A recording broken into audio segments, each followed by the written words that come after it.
لیکن وہ قرآن کہیں سے آتا ہے تو اس کی بیوی کو پتہ چلتا ہے کہ میرے میاں جو ہے قرآن لے کے آئے گھر میں، تو کہا آپ قرآن کو لے آئے ہیں، لیکن آپ کو پتا ہے کہ یہ کون سی کتاب ہے؟ یہ اللہ کا وہ کلام ہے کہ اس کی بےادبی جو ہے وہ ذرا سی نہیں ہونی چاہیے، اور یہ نبی آخر الزمان اللہ کے پیارے حبیب صلی اللہ علیہ وسلم جو آخری نبی ہیں ان کے لیے یہ قرآن نازل ہوا ہے۔ اپنے مجوسی جو اور کہنے لگے کہ آپ نے پتا ہے پہلی کتابیں توریت زبور انجیل حق ہے سچ ہے، لیکن وہ منسوخ ہو چکی ہے، ان کے احکامات باقی نہیں ہیں۔ یہ قرآن وہ ہے کہ جن کے احکامات قیامت تک باقی رہیں گے۔ عرض کرنے لگی کہ آپ قرآن کو لے آئے ہیں، لیکن اب اس قرآن کی کہیں بےادبی ہو جائے۔ اس مجوسی شخص نے کہا چلو اس کا فیصلہ یوں کرتے ہیں کہ یہ تو حقیقت اور مبنی بات ہے کہ قرآن کی بےادبی نہ ہو، لیکن ایسا کرتے ہیں کہ آج میں لایا ہوں مغرب کا وقت شام کو، اب قرآن کریم کو دونوں میاں بیوی فیصلہ کر رہے ہیں کہ رات کے آدھے حصے تک قرآن کو میں اپنے ساتھ پر پکڑ کر کھڑا ہو کر میں یہاں گھر پر کھڑا ہوگا اور میرے سر پہ قرآن ہوگا، اور رات کے آدھے حصے کے بعد بیوی نے کہا کہ میں اپنے سر پہ قرآن کو رکھ کر اور کھڑی رہوں گی تاکہ بےادبی نہ ہو جائے۔ رات کے آدھے حصے تک میاں قرآن کو سر پہ پکڑ کر اور گھر میں کھڑا ہے بےادبی نہ ہو جائے، اور رات کے آدھے حصے کے بعد اس کی بیوی قرآن کو سر پہ پکڑ کر اور کھڑی ہے بیٹھ بھی نہیں کہیں بےادبی نہ ہو جائے۔ لیکن ادب کیا ہے اس سے کیا کرا؟ اس قرآن کے ادب کی وجہ سے اللہ نے ان دونوں میاں بیوی کو ایمان کی دولت سے مالا مالا، ایمان کی دولت سے مالا مالا بنا دیا، محض ایک وجہ سے کہ قرآن کریم کا ادب کیا، اور قرآن کریم کا ادب کیا تو ایمان کی دولت۔ تو ہم ایمان کی دولت ہو جانے کے باوجود قرآن کا ادب نہ کریں تو پھر دیکھیں اس کے نقصانات کس طرح ہمیں روزمرہ کے معاملات پر ہمیں نظر آتے ہیں۔ تو قرآن کے ساتھ ہمیں جڑنا پڑے گا، اور قرآن کریم کی وابستگی کے ساتھ ساتھ ذاتی رسالت آپ صلی اللہ علیہ وسلم آپ کی محبت، یہ کامل ایمان کا ایک معیار ہے۔ حضور کی محبت نہ ہو اور ہم اپنے اعمال کو سب دیکھیں کہ ہمارے پاس اعمال جو ہے اس قدر ہیں کہ معاذ اللہ حضور کی محبت سے ہم کنارہ کشی کریں، یاد رکھیں ہم کتنے بھی بڑے مدت کی بات بن جائے، لیکن ہمارے اعمال کے ساتھ میرے آقا کی محبت نہیں ہوگی نا تو ساری عبادت سارے اعمال ضائع ہو جائیں۔ تو قرآن پڑھ کر ہم نے اپنے اعمال کو مزین کیا، اب قرآن کو پڑھنے کے ساتھ ساتھ حضور کی محبت کو یقینی بنانا پڑے گا۔ مسجد نبوی ہے، صحن مسجد نبوی کا ہے، اصحاب صفہ کے طلبہ ان میں حضرت جنید رضی اللہ تعالیٰ عنہ میرے آقا کے صحابی ہیں، اور اصحاب صفہ میں آپ کا شمار ہوتا ہے۔ آپ صفہ کی جگہوں پہ بیٹھ کر آپ قال اللہ تعالیٰ رسول کرتے ہیں۔ حضرت جنید رضی اللہ تعالیٰ عنہ آپ سرکار کی بارگاہ میں حاضر ہوئے، میرے آقا نے پوچھا اے جنید کیا تم نے شادی کی ہے؟ عرض کی حضور میں نے شادی کی۔ کہا کیوں؟ وجہ پوچھی۔ حضرت جنید عرض کرتے ہیں یا رسول اللہ صلی اللہ علیہ وسلم میں غریب آدمی ہوں اور مجھے رشتہ دینے والا کوئی نہیں، حالانکہ اہل خاندان کے اندر میری چچا زاد بیٹی بھی ہے، مگر میں غریب ہوں، میرے پاس کھانے پینے کے لیے کچھ نہیں ہے، میرے پاس لباس کے لیے کچھ نہیں ہے، میں رات میں سوتا ہوں تو مسجد نبوی کے اندر طلاق کو اپنے سر کے نیچے رکھ کر سوتا ہوں۔ غریبی کا عالم یہ ہے، اس حالت میں مجھے کوئی رشتہ دے گا؟ میرے آقا نے فرمایا جنید تم صفہ کے چبوترے کے مسافر ہو، تم میرے دین کے مسافر ہو، اور تم میرے حکم کو لے کر تم اپنے چچا کے دروازے پہ چلے جاؤ اور جا کر اپنے چچا سے کہو کہ جو تمہاری بیٹی ہے اس کا رشتہ سرکار نے میرے ساتھ کر دیا۔ حضرت جنید کہتے ہیں کہ میں اپنے چچا کے گھر پہ گیا، میں نے دستک دی، میرے اپنے چچا سے بات کہی کہ مجھے بھیجا گیا ہے اور میں رشتے کے معاملے میں آیا ہوں۔ ابو چچا تھوڑا سا دیکھ کر حیرانی کرنے لگا کیونکہ ساری طور پر وہاں جوڑ نہیں بن رہا تھا، لیکن اسی جلیبیب کے چچے کی بیٹی نے آنے والے کی گفتگو بھی سنی اور اپنے والد کی گفتگو بھی سنی، دوڑ کر آ کر اپنے والد سے کہنے لگی کہ ابا جان یہ جو بھی ہے ان کی جو بھی ہویا ہے جس طرح کی بھی ہے، لیکن یاد رکھیں میری واپس اس طرح نہیں بھیجنا، اس لیے کہ ان کا یہ معاملہ ان کا نہیں ہے بلکہ ان کو بھیجنے والے امام الانبیاء کی ذات ہے۔ تو فرمایا کہ اب ان کو ایسے نہیں بھیجنا، اب ان کے لیے آپ بھی فیصلہ کر لیں میرے حق میں۔ یہ بیٹی کے جذبات تھے اور وہ جلیبیب کی چچے کی بیٹی کی جذبات آج کی ہماری بیٹیاں آج کی ہماری بہنوں کے لیے بھی ایک تعلیم ہے، ایک نمونہ ہے کہ آج ہم کن رشتوں کو پسند کرتے ہیں۔ رشتوں کے اندر چار باتوں کو بنیادی طور پر دیکھیں، لیکن چار باتوں میں سب سے بڑی بات وہی عید کو دیکھیں۔ حضرت جلیبیب کے نگاہ میں آنے والی آپ کے رفیق حیات نے حضرت جلیبیب کے نقوش کو نہیں دیکھا، آپ کے رنگ کو نہیں دیکھا، لیکن آپ کو دیکھا تو صرف دین کی وجہ سے آپ کو قبول نہیں کیا، اس لیے کہ حضرت جلیبیب دین پڑھنے والے تھے۔ اب وہاں رشتہ ہو جاتا ہے، رنگ سے آپ سیاہ ہیں، آپ کی جو رنگت ہے وہ کالی ہے، سیاہ رنگ کے حبشہ سے تعلق تھا۔ ہمیں واپس آیا قاضی رسالت میں عرض کے حضور معاملہ ہو گیا، میری بات ہو گئی، انہوں نے بھی بات مان لی، اب کیا؟ سرکار نے فرمایا اب تم جاؤ، اب اپنے شادی کے لیے تم اپنے شادی کا بندوبست کرو، فلاں چیزیں اس وقت کے لحاظ سے جو بھی خریدنی ہے یہ تم خریدنا شروع کرو، اب تمہاری شادی کا وقت قریب آنے لگا۔ اللہ اکبر۔ حضرت جلیبیب بازار کا رخ کرتے ہیں، سامان خریدتے ہیں، اور کیا ایک عرصے کے بعد جہاں رشتے کی کوئی امید نہیں ہے، لیکن ایک امید آج جب بن گئی ایک عرصے کے بعد، اور پھر وہاں پاس بھی کچھ نہیں ہے، لیکن سرکار نے درہم اور دینار آپ نے عطا فرمائے، اور حضرت جلیبیب جا کر اس سے اپنے لیے اپنے نکاح کی اپنی شادی کے لیے اس سے سامان خرید لو، بازار کا رخ کرتے ہیں، سامان خریدنے کے لیے گئے ہیں، لیکن اسی دوران میں اعلان ہو جاتا ہے کہ فلاں غزوے میں جانا ہے، فلاں جنگ میں جانا ہے۔ حضرت جلیبیب نکلے تھے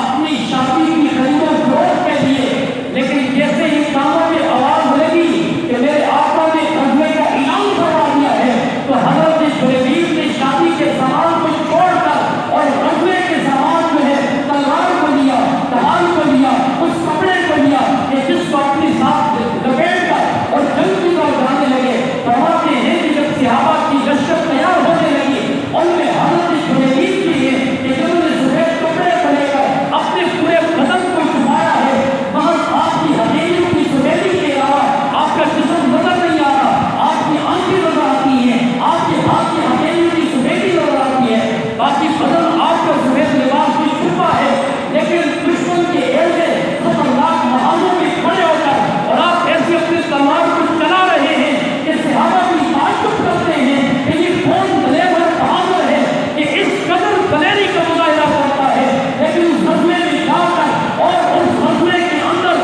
حضرت جلیبیب کفار کے کئی لوگوں کو شکست پاس کر کے گرا کر آخر میں جب شہید ہو جاتے ہیں، صحابہ کرام کی ایک تعداد شہید ہو جاتی ہے جن میں حضرت جلیبیب بھی شہید ہوتے ہیں۔ معرکہ ختم ہو جانے کے بعد ہر صحابی اپنے اپنے وارث کو دیکھتا ہے کہ میرا وارث کہاں پڑا ہے، میرے وارث کی ڈیتھ باڈی کہاں ہے، میرے وارث کی لاش کہاں پڑی ہے، لیکن ایک طرف صحابہ گھوم رہے ہیں، دوسری طرف میرے آقا بھی تشریف لا رہے ہیں۔ صحابہ نے پوچھا عرض کی یا رسول اللہ آپ کس کو تلاش کرتے ہیں؟ میرے آقا نے فرمایا میں اپنی جلیبیب کو تلاش کر رہا ہوں۔ جو صحابی اپنے اپنے ورثاء کی تلاش میں معرکے کے بعد میدان میں نکل کر تلاش کر رہے تھے، وہیں پر میرے آقا علیہ السلام اپنے غلام، اپنے امت، اپنے عاشق حضرت جلیبیب کی تلاش میں نکلے۔ تو کس سعادت سے نوازا یہاں پر حضرت جلیبیب کے اس طرز عمل سے، اس عشق